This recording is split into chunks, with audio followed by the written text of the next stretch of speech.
क्या होता अगर इटाची कभी भी नहीं मरता? क्या सास्के की कैरेक्टर डेवलपमेंट अलग होती? क्या फोर्थ ग्रेट निंजा और में कोई बदलाव आता? और क्या नारुतो की पूरी स्टोरी चेंज हो जाती? इन सब क्वेश्चंस के जवाब मिलेंगे इस वीडियो में, तो वीडियो को एंड तक जरूर देखना। अब बिना टाइम वेस्ट किए चलो शुरू करते हैं।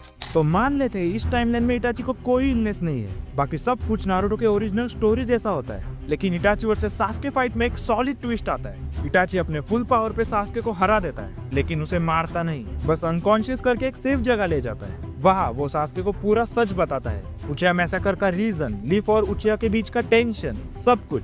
सास्के पहले शॉक होता है, लेकिन थोड़ी देर बाद सच एक्सेप्ट कर लेता है। फिर वो इटाची से पूछता है, फिर मुझसे फाइट क्यों की?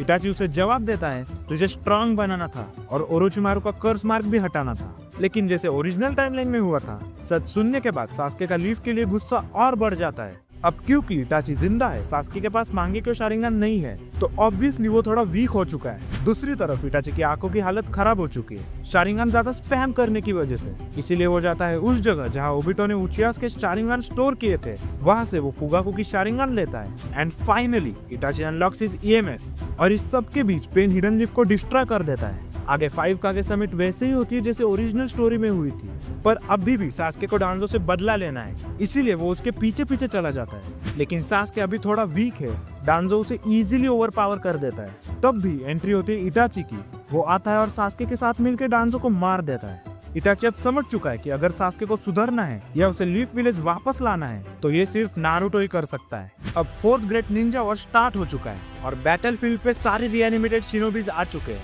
बट इस बार इटाची जिंदा है। इटाची और सास्के मिलके काबुटो के पास जाते हैं, उसे हरा के एडो तेंसेई जुत्सु को अंडू करवाते हैं। अब सास्के के मन में फिर से वही कंफ्यूजन है, विलेज क्या होता है, क्लैन का मतलब क्या है। इसीलिए वो ओरोचिमारू को वापस लाता है और उसके थ्रू 4 होकागेस को भी रीएनिमेट करता है। आंसर्स मिलने के बाद सब मिलके बैटलफील्ड की तरफ निकलते हैं। शुरुआत में लोग इटाची पे डाउट करते हैं, लेकिन जैसे ही उन्हें पता चलता है कि उसने रीएनिमेशन जुत्सु बंद करवाया, सब उसे रिस्पेक्ट करने लगते हैं। इटाची बिना इलनेस और ईएमएस के इतना स्ट्रॉन्ग है कि ओबिटो या मदारा दोनों में से किसी एक को अकेले ही हैंडल कर सकता है।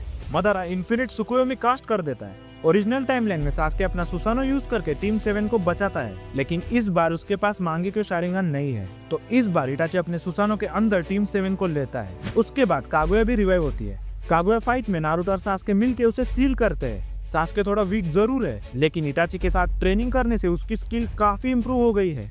अब फाइनल वैली में नारुतो और सास्के की फाइट होती है। बस फर्क सिर्फ इतना ही है कि यहाँ नारुतो थोड़ा ज्यादा स्ट्रांग है, इसीलिए वो सास्के को हरा देता है। वैसे ओरिजिनल टाइमलाइन में भी एंड में सास्के ने अपनी डिफीट एक्सेप्ट कर ली थी। फिर दोनों मिलके इन्फिनिट सुकुयोमी को अंडू करते हैं और finally fourth great Ninja war खत्म होता है। वॉर के बाद सास्के अपने अटोनमेंट जर्नी पर निकल जाता है और इटाची अब उसका मिशन है उचिया क्लैन को रिस्टोर करना और हिडन लीफ को प्रोटेक्ट करना। उसका नाम ब्लैक लिस्ट से भी हटाया जाता है और फाइनली इटाची को वो इज्जत मिलती है जो वो हमेशा डिजर्व करता था। लेकिन end of the day Kishimoto ने इटाची को एक सैक्रिफाइस का सिंबल दिखाने के लिए बनाया था। अगर वो जिंदा होता तो शायद सास्के कभी इतना स्ट्रांग नहीं बन पाता, क्योंकि उसकी ग्रोथ इटाची की डेथ के बाद हुई। पर इस व्हाट इफ वीडियो में हमने देखा कि अगर इटाची जिंदा रहता तो नारुतो वर्ल्ड कितना अलग होता। तो अगर आपको भी इटाची पसंद है तो इस चैनल को सब्सक्राइब करना।